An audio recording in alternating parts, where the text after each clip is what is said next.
Hello, everyone, and welcome to Grow With Us. My name is Evan Barton, and I'm your host who helps create conversations with the innovators and leaders of a growing tech center in Tulsa, Oklahoma. The Grow With Us podcast highlights the work of community leaders, tech entrepreneurs, nonprofit professionals, and talent development advocates in Tulsa. Grow With Us is a podcast of In Tulsa. In Tulsa's mission is to connect talented individuals and companies to stimulate economic growth in Tulsa and to create more prosperous communities across the region. Each episode, Grow With Us discusses the growth of opportunities, the growth of communities striving for change, or the tech and innovation that is changing the landscape of Tulsa. On this episode of Grow With Us, I chat with Parker D. Wayne, the Executive Director of the Oklahoma Fashion Alliance and Tulsa's Club Kid. Parker and I discuss our religious upbringings, finding inspiration in community and fashion, and the founding of the Oklahoma Fashion Alliance.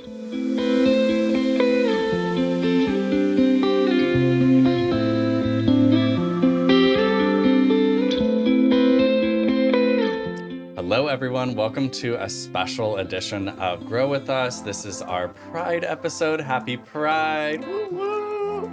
I am so delighted to welcome my guest today, Parker D. Wayne. Thank you so much for being here, Parker. Parker D. Bang. Bang. Bang. We both got our bang. Yes, we did. Yes. I'm so happy to be here. Thank you so much for having me. This is going to be such a great episode. We kiki around Tulsa every time we see each other. So We to do. have microphones and cameras in front of us, this is a real treat. It's special. So special. Well, I'm super excited for this episode. I'm really just excited really to get to know you on like a really personal level, whatever you're comfortable sharing with me and our audience, of course. So let's just go ahead and get started. Do you mind introducing yourself to our audience and telling us your story in whatever way you feel comfortable? Yeah. My name's Parker D. Wayne, and I have been an artist for the last 4 years. Well, probably longer, but like a career artist for the last 4 years, maybe, in Tulsa. And the tea is, I used to be a little church mouse before I became a little party rat. You know? But I grew up in the church and moved to Tulsa when I was in, like, right before I started high school. But I went to private school most of my life. And as you can tell, this is the result of private school, Christian education. I learned. This is what we turn out like. But yeah, and then after I dropped out of high school, I got my GED after my sophomore year because bullying, because being queer in Oklahoma. It's tough go Yes. at it for sure. So I was like, I can't do this anymore. Yeah. I got to get out of here. I'm sorry that And happened. That sucks. yeah, it was honestly great, like getting to leave, Yes. which is awesome. But I went from there to Bible college. And so I had a little ministry route that I was super passionate about. And honestly, that was really like when I started being creative for a living and like developing series and programs. And it also was like a background in nonprofit work, which comes into play later. Yeah. So it's really awesome to see how the universe like brings everything together. But then the pandemic hit and like, of course, everyone's lives kind of turned upside down. And I was Absolutely. like, girl, what are you doing? You have to come out of this little closet. Yeah. Was the closet glass? Yes. Mhm. Was I still in it? Yes. That's like the whole thing is, you know, like what it does for you when you're honest and authentic with, Absolutely. you know, the world. And so I came out of the closet and my life changed a lot. And I was like, really wanted to figure out what to do after my career switched after being fired from the church for being queer. Yeah. And yeah, life turned around, but I like found the creative and art community in Tulsa that I wasn't really aware of growing up. Yeah. And it was just like random, let's go to this like party or this event. And I was like, OMG, there's so many cool people here. I didn't even know we had all of this. Yeah. And thus began my journey to become the cool people. Yes. I was like, bitch, I you want to be cool. You I are wanna the cool be- people. I was like, I want to be artsy and cute and creative and a freak. Yes. And that's began my journey of like figuring out who kind of I was, I guess, and what my story was to tell to the world and like what I had to offer, which I believe is like authenticity and being unapologetic Yeah. and yeah, just like going for it. Absolutely. So this, like, I'm going for it, and it's been really like paying off, honestly. You know, all the work I put in to see my dreams happen has really been paying off, and I'm surprised that like Tulsa has done that for me, you know, because I think it's really been about what I found in this community that has really helped. So I love it here, and I just am excited to keep being like a Tulsa club kid, honestly. Yes, I was like, that is like really what I see like you as, if I were to give you any label, would be like the Tulsa Club kid. Yes. Did y'all hear that? The I was like, who else? Who else is matching else this is doing squeak? Who else is gonna match the squeak? Are you kidding me? I love it. And thank you for that. I think you have had amazing success here. I feel like I've been in community with you for about a year or so, a little over a year. At least when I went out places, I would see what you were doing, and like, I'm not gonna even lie. One of the first times I saw you, I think was, I'm trying to remember if it was Bunny Ball last year or the year before, which one of my favorite looks. Let me just try and describe it, but also like you can be like, no, I had this. I think you were on a cross and you were hobbling around on the cross with, did you also have like panties down to your legs, or So I'm trying to remember the full look. It was like a full duct tape look. Yes. And I had like a duct tape panty and tuck on, and I think like a duct tape corset and bra. Mm-hmm. And you did a full performance art yeah, at that, which was awesome. not only did I hang on the cross in like the corner of the room while everyone danced, we did have like a formal kind of performance as well. But Yes. yeah, that was a big moment for me. Obviously, like giving my background too. Yeah. Like that was really important for me. Absolutely. I think the opportunity to do something with your religious, I won't Trauma. project. I was gonna say I won't project Yeah, the just say it. trauma, the religious trauma. Getting able to do something with that is really powerful. I had the opportunity to do like one of the Bimbo summits recently, and it was fun. I loved it. The one that we did in the house, in the house setting, I did "True Story" by Ariana Grande, and was like holding a little Bible, and I was like ripping out the pages of the Bible because this is not a true story. This is a true story of all the lies, which we're not here to explicitly trash religion, but I do just want to, I think it's important to set the stage for both of us. Like,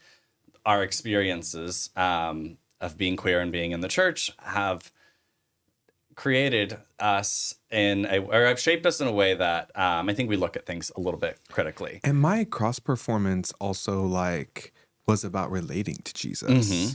Like I was ostracized from like the religious folk of my day, and so was Jesus. Mm-hmm. Like I found a lot of solace, honestly, in his story and what he did to like he was sticking to his lane, and every like, you know, the more religious figures of that day were really not about it, but he didn't care, and he was like going out stunting, partying. He was with the divas and the dolls. I swear. Yes, just like we are now. Yes.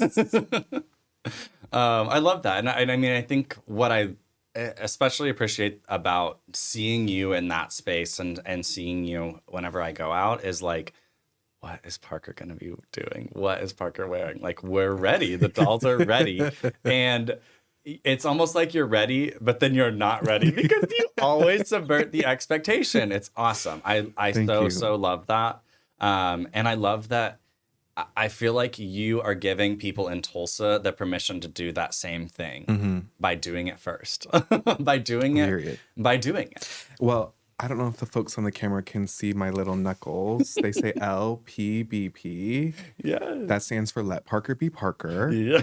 It also stands for let people be people. Mhm. That's my goal, baby. Like, Yeah, I wanna like unapologetically and authentically being me to inspire others to do the same. It doesn't absolutely. have to be crazy. It doesn't have to be freaky and squeaky. Like, it can be tame. It can be gorgeous. Mhm. It can be chill.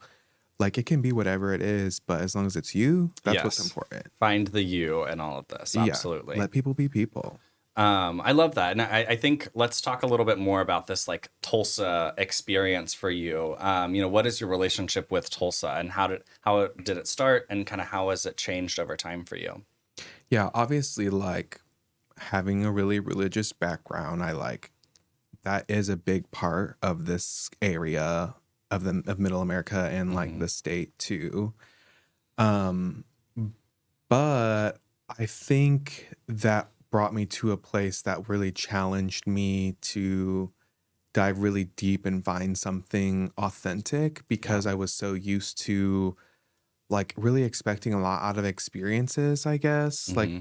being because I was really involved in church and stuff. And so like I understood commitment, like I was showing up every other day, Yeah. basically. Sunday and Wednesday, at least. Yes. So coming out of that, I was like, girl, what do I do with my time? Like, Yeah. what do I do with my life? Um, but I had this like, cause I was like doing an internship, I was working a job, I was having a social life and like doing creative stuff on the side. So coming out of that, I just went into the service industry and, um, for a while, it just was really soul sucking because I wasn't putting my effort and energy and passion into something. Yeah. You're paying the And bills. yeah, I was getting the bills paid, which was great. Like I was learning how to provide for myself, which Yeah. is really necessary. And then I was like, I want to do a magazine, but that never really happened. It did, some of it happened, and I learned a lot through that beginning process. But what people kept on kind of my feedback I was getting was like, we love your outfits, like I love your style, I love your, like just like who you are, your vibe. Yeah. So I started leaning into fashion a little bit more. And then on a whim, I went to New York and like slept on my friend's like hotel's floor and didn't even see any fashion shows, but I just dressed up and walked around the city. That And was the runway. that was the runway. But I found like a lot of validation, even just like in the streets. People Hmm. were just being like, Happy Fashion Week, just like real recognizing real. Yeah, exactly. So I came back to Tulsa and I was super inspired. And I did my first fashion show 6 weeks later. I was like, okay, we got to do a fashion show. Yes. It's fashion. I'm officially like biting down into fashion. Exactly. I'm the fashion. So I did my first fashion show in a coffee shop. Um, and I had like styled looks for it and had friends model them because I wasn't really designing at the time. But I wanted to jump in, and then like maybe not 6 to 9 months later, I had my first show as a designer at Roses, which is coming up Yes. soon. I'm excited to see Yes. Roses number 3 happening, but baby, let's not forget about Roses number 1. She brought it. She brought And it it. and it like those two experiences on the runway shaped me so much. Yeah. Like who I became on the runway, Hmm. was someone that I wanted to be all the time. I love that. So I really leaned into that and I was really like, okay, how do I make this my life? How do I make runway? How do I make fashion my life? And then the following year I started Oklahoma Fashion Alliance, and we've done 3 runway shows and like a workshop boot camp in the last 16 months. That's amazing. So like the fact that I've done 5 fashion shows in Tulsa and they've gotten bigger and better each time is a testament to like the soil I feel like we're Yeah. in. And so that's like my experience with Tulsa has really been like fashion what? But it was there kind of in the shadows, Yeah. and then like all of a sudden now we got fashion shows happening like once or twice a month, which It is needed super someone to cool. bring it out a little bit. Yeah. But yeah, so I'm really grateful for the response I feel like I've gotten from Tulsa, um because I've just seen like a new energy at like my shows, which has been really cool. And it's also just fun to do something different too. Like that's something that's like not just a party, but yeah. So it's been really awesome, and we've worked with like over 100 artists through the alliance. So it's like the fashion girlies are hungry. Yeah. Like they really want to be doing it. Our makeup artists, our hairstylists, our designers, our models, like our photographers. So people really show up for it, which is astounding, and I'm really grateful for. I love that. I also love the way you kind of like wrap that up with just talking about how it is more than just like one. There's more than one medium going on here. Yeah. There's more than the models. There is an entire like support system behind this. You have hair, you have makeup, you have the designers, of course, and their packages that they bring together for these runways, but you also have like the photographers and then the people that come like it. I think alliance is such a good word too Yeah. to have with OFA, because like it takes a team, many different teams to put the whole production together. That's what I learned real quick. Yeah. Like my second show, I like a week from it, I was close to dropping out, which is crazy to like a week away. But we were a week out, and I had 4 out of my 12 looks done. I was like, okay, girl, we got to get it She together. bit off something that she couldn't chew, but Yeah, you got it was a lot, but yeah, it happened. And after that moment, I was like, no designer should have to go through this. Yeah. Like, no designer should have to be leading the models, leading the glam, leading the styling, like producing the show, Oh, yeah. coordinating with like the DJ. Like it's so hard to do it by yourself. And In what, 1 hour, 2 hour time? Yeah. Like, yeah. It's a lot. So I needed people really bad. And that's like when I was getting introspective about how do I make this my thing, and how do I pursue this as a career in somewhere like Oklahoma. It was not just about like making my own lane, but it was also figuring out like how can we pave a path for all the people that are involved in this to come up. Absolutely. Like how can we reach as many people as we can, because there are so many roles. And I'm really grateful this last show cycle we got to work with like some students from Clary Sage, which Oh, is that's awesome, because it's awesome. like people are going to school for this Yeah. in Oklahoma. But once they get out of school, what are their options? Yeah. Like move to a bigger city where there's a bigger market. Like what are the actual options? But where they don't have any connections. Yeah. And so it's like you're And not basically everyone wants forcing to people to move grind. away. Yeah. Yeah. And people don't want to move away. Exactly. So how can we kind of build that economy here? And if we all lean on each other instead of all doing it ourselves, if we all lean on each other, it will grow a lot more rapidly. Absolutely. And it will scale faster. So that's been the goal, and it's been honestly working. And so it's been awesome to see people put so much heart, soul, passion, blood, sweat, tears, Yeah. emotion, money Mhm. into making it happen because they believe in it. And like I believe in Tulsa too to make it happen. Like, Exactly. It takes the place too. Yeah. And the people. That's awesome. Well, I love we've talked a little bit around both of these things, or all of these things. But I'd love for you to tell our audience specifically like what your journey in fashion, styling, and designing has kind of been like. I think historically, or even from my own perspective, like I've seen kind of you grow up around it, like influence type of thing. Like, oh, I'm not going to sound like I know anything in fashion. I do watch RuPaul's Drag Race, but that is not the quintessential fashion. But I think it's just interesting. Some people like have so much exposure to what couture is, what high fashion is, versus like people that maybe just pick up a magazine and start to study from the magazines or something like that. I've seen the journeys kind of come from many different perspectives. So I'd love for you to share what your approach to it was. Yeah, mine's definitely very DIY. I didn't grow up with any exposure really. I think it was Drag Race was my first exposure to fashion. Yeah.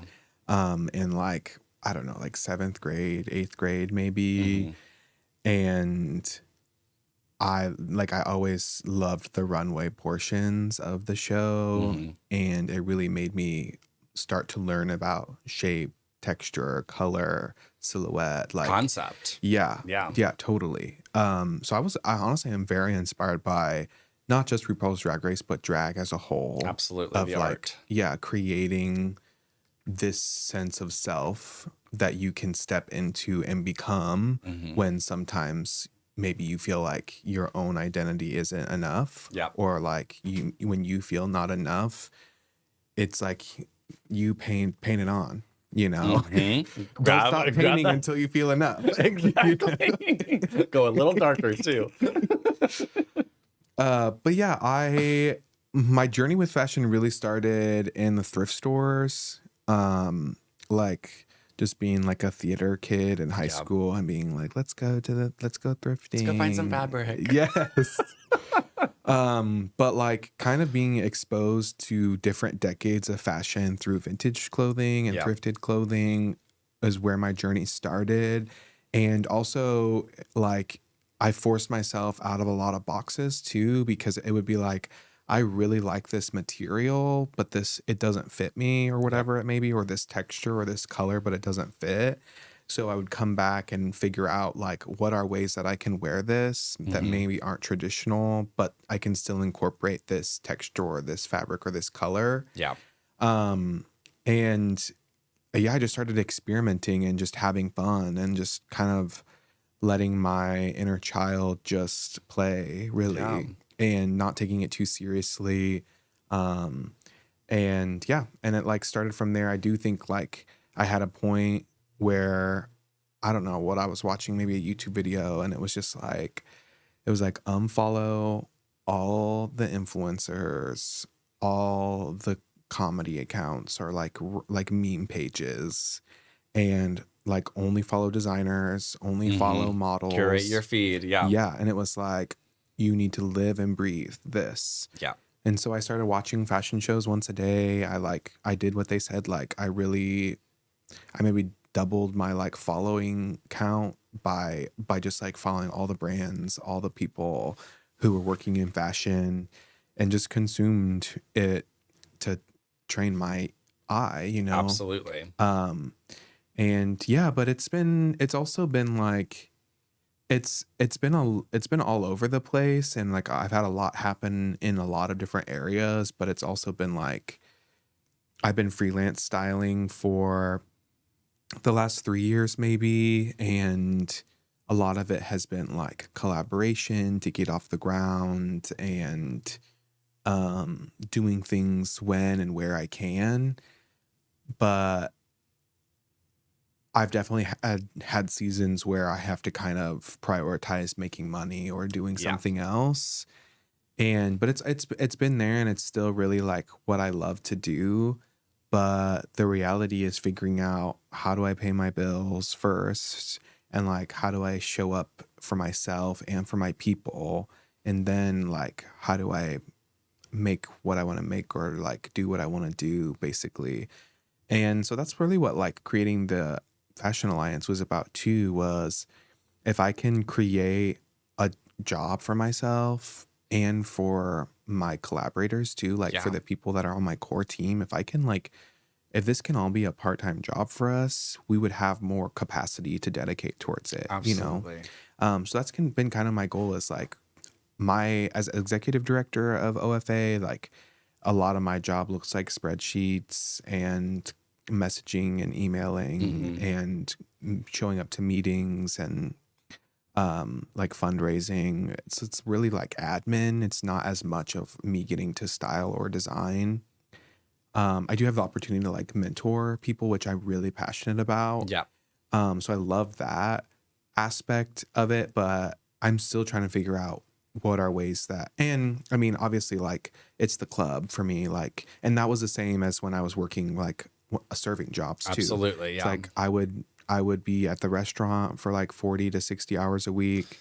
And then I would be so pent up after work that I'm like, I have to go put on a look. I gotta go. Yeah. I gotta go like cut up my bed sheet, get some duct tape, and go Get a spicy. thong. Yes. Thong, duct tape, nail polish, lipstick, glitter, and then go get spicy on the dance floor. Exactly. So it's like still been that for me, where that is my place. I get to express myself and, find people and dress crazy. Because yeah, it's a lot of grind mode, which I'm grateful that I have the opportunity to do.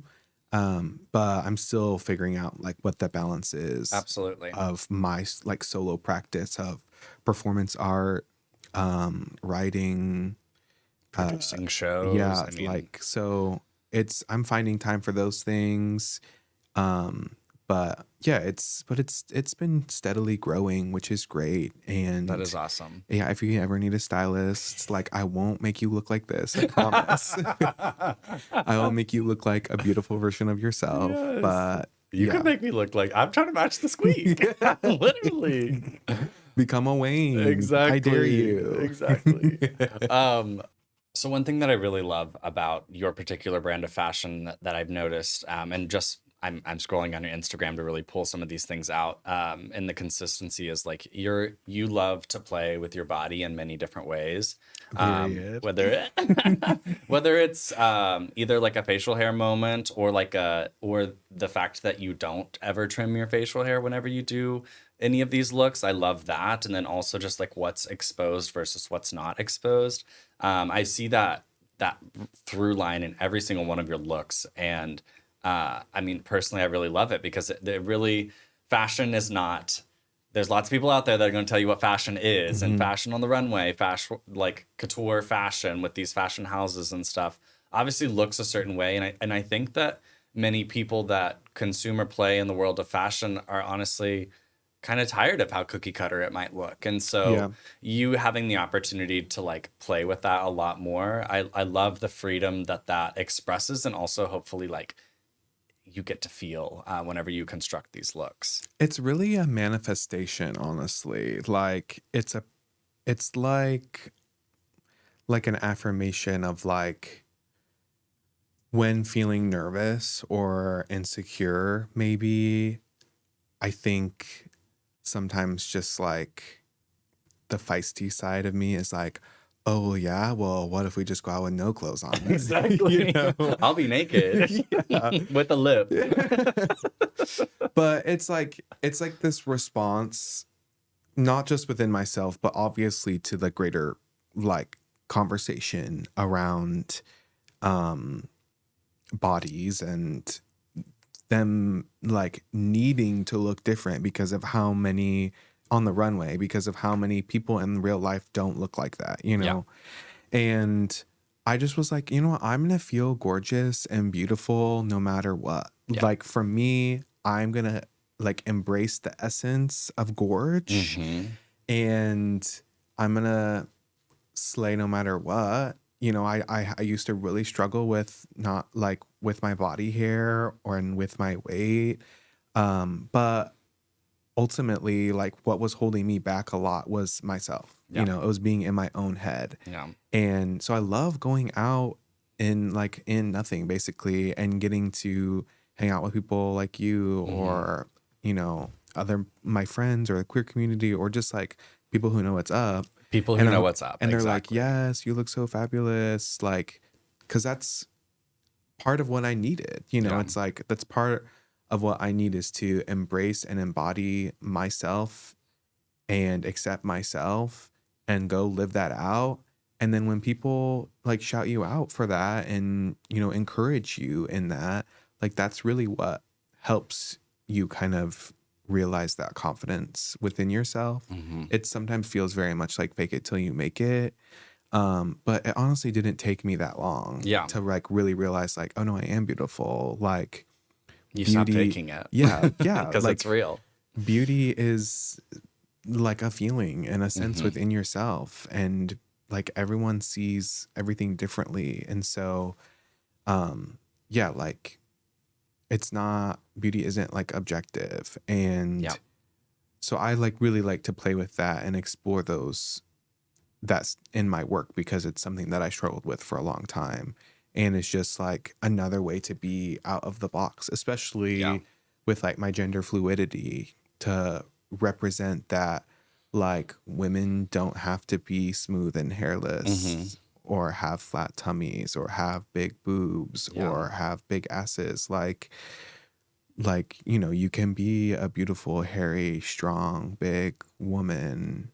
I know many of them. Yes. Like, you don't have to fit in this really like Eurocentric sense of Yeah. what beauty is or what a woman is. And this gender box that Yes. everyone is in and out of all the time. So Yeah. I love that. I think in particular, like you and I both have like really dove into and we have a similar guiding principle of authenticity that's expressed in I wouldn't say completely different ways, but in ways that are so true to us that that is how I see you, and I see you in your authenticity, which I love. Yeah. Like, I like my beard, Slay. and I don't have to shave it to feel more feminine Yeah. or to feel like pretty because of how facial hair has been traditionally like treated or represented in our culture. Yeah.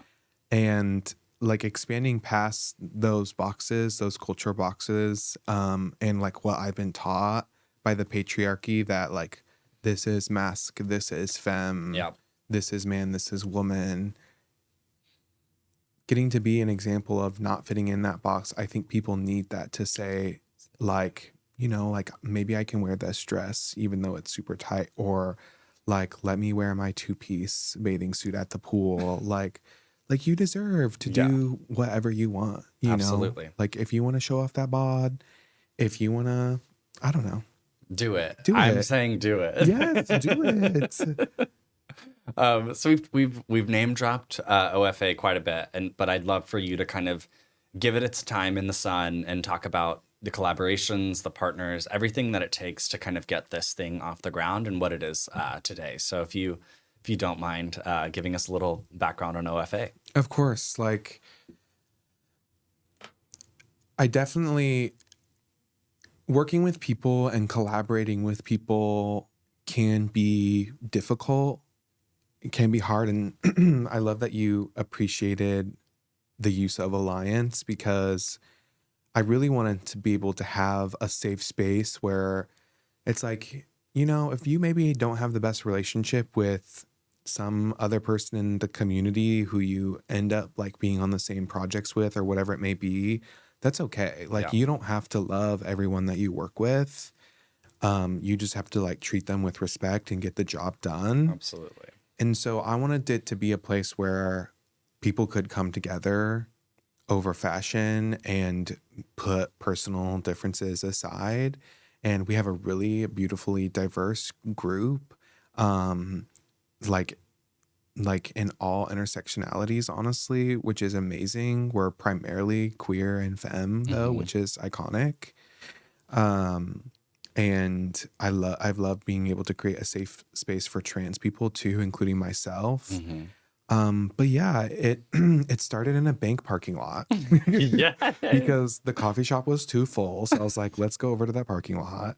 It was just some of my friends in fashion. And I was like, hey, I think we need to be working together. Yeah. And so we started work on our first show that we did in collaboration with the Center for Queer Prairie Studies and the Tulsa Artist Fellowship. We the streets of the Arts District were our runway, and in the flagship gallery space of the fellowship, we had like our behind the scenes happening. So models were getting hair and makeup, they were getting into their garments, and then we would send them to walk through the sidewalks as kind of their runway.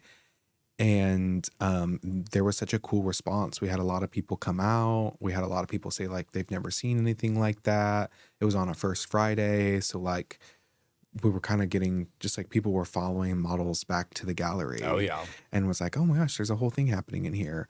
But that was really a representation of how the sidewalks have been my runway. Yes. Like how there wasn't always a stage. A lot of times there were my headphones, Charlie XCX, and the pavement. Exactly. So You were bumping that. yes, definitely. Don't eat, don't sleep. Do it on repeat. But so that was a really fun show. And I remember that show. It was really awesome. That was another show that like we did in a 6-week turnaround time, basically, which was really intense. Yeah. And then the astounding part is we took no break. We immediately started on our second show. And then 8 weeks later, we had our second show, which was for the Art House X show in like an old warehouse. And we did that show in collaboration with Rebecca Dene, who is my mother and mentor. And she found me on Instagram on my like style page that I don't even run anymore. But she like found it on her feed or whatever and hit me up, and the rest is history, honestly. Yeah. But that collection was inspired and based around her painting work, leather work. And that was like, I think the moment where I realized how much potential we had here. Yeah. There were like 400 or 500 people there, and the energy was just like off the charts. And that experience, like the people on my team kept coming to me and being like, what? I can't believe this is happening, really. So that show was another big moment for us. Yeah. Coming out of that show, I was just like, we need a break, first of all. But like, we need money too. Yeah. Like it gets expensive. And then that summer I received the Artist Creative Fund grant. And we were able to start working on our third show that fall. But the concept kept evolving, and I realized that like a lot of our emerging and younger artists, what they really needed was like experience. Yeah. Because I was talking about like collaborating with people can be hard, but if you want to be a career artist, you're constantly working with people. Absolutely. Managers, agents, other artists, production teams, nonprofits, like you're constantly working with people. And I think giving someone the space to show them like this is what it looks like to be a part of a creative team is super important. But for our third show, we got to test this concept we were like kind of calling small groups, where we paired each designer with their models, their hairstylist, their makeup artist, and their photographer from the beginning. Yeah. And they walked through a 24-week cycle of collaboration, basically. And they got to work together to create their looks. And I think that was really challenging. It was challenging not just how things were being done in Tulsa, but how fashion as a whole works. Yeah. It allows for us to have a better diversity of models, because not everything has to be made to one size. Mm-hmm. Like, because you're working with your model from the beginning, you can make custom garment for them specifically. Absolutely. Alterations, all the things. Yeah, so we've been able to have more types of bodies on the runway, which is really important. Yeah. And yeah, so like that, getting to test that, and then that show was just a major, major success. We did it in an abandoned church. I was like, was this the church show? Yes, like that was also another like really full circle moment for me specifically. Yeah. But we also had people in the audience who were like, I used to go to church here 10 years ago. And so like, and they were like, I have been kind of running from, the person that experience made me into. So to be here with like my new people, having a new experience was really powerful. But I think like that relates to what I want the experience I am hoping to provide for people in the community too, is a new way of doing it. Yeah. Challenging the old standards, pushing past our limits, creating something that's sustainable, that's equitable. And so yeah, it's been really fun to see people lean into it. It's been hard. Yeah. It's been difficult at times, but I'm proud of the work that we've created in a way that's non-traditional, but I think is better. And it's grassroots and it's authentic, and it is full of people that have like that passion for not only like creating art, but like creating relationships, I think. Yeah, it's important to empower like the artists that you work with. Yeah. And I had experience being taken advantage of in the arts community from, someone who is just trying to make a dollar or two. Yeah.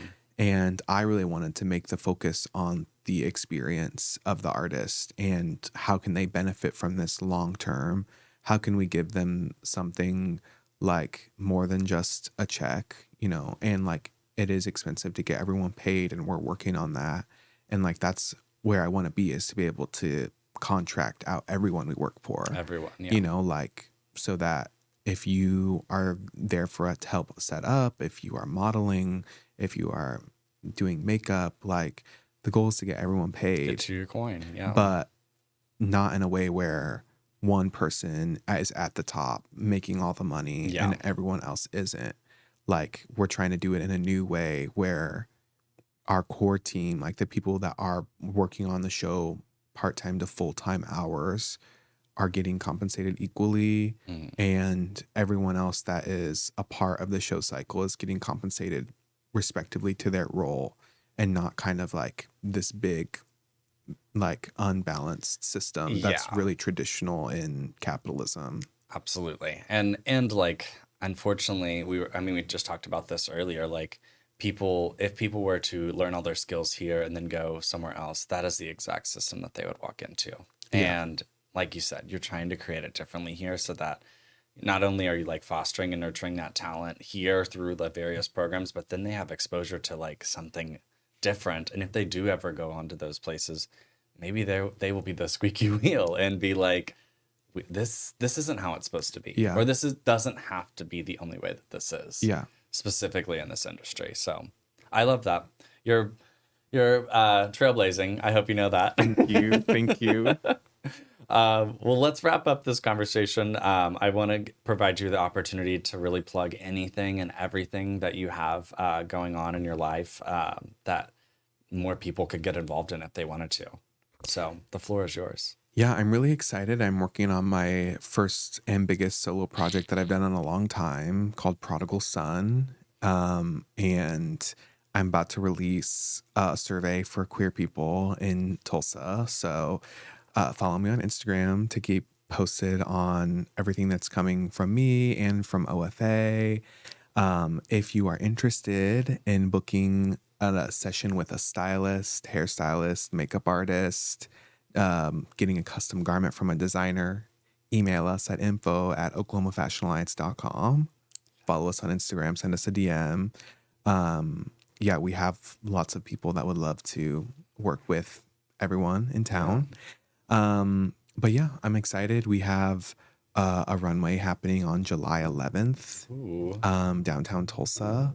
It's a Thursday. Come out at 5:30. We're gonna have food trucks and bands and some runway stuff. But yeah, I'm excited. That's awesome. Thank you so much, Parker, for your time today, for squeaking with me. Just like this elevator.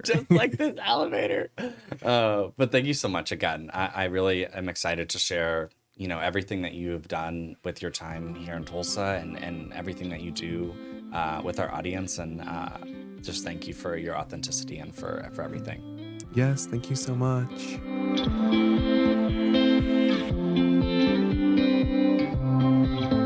Thank you for listening to this episode of Grow With Us. Grow With Us is supported by In Tulsa Initiatives. If you're interested in learning more about In Tulsa services for job placement and workforce development, please visit talent.intulsa.com. From there, you can join our talent network where you'll get access to our newsletter, and our talent team will make sure we put the right opportunities on your radar. We put the choice to pursue a new career and opportunities in your hands. Be sure to subscribe on Apple Podcasts and Spotify to be notified when more episodes of Grow With Us are released. Let us know what you think about how we're doing by rating and reviewing. It really helps. Grow With Us is edited and engineered by Rant9 Productions and Jesse Ulrich. This has been Grow With Us.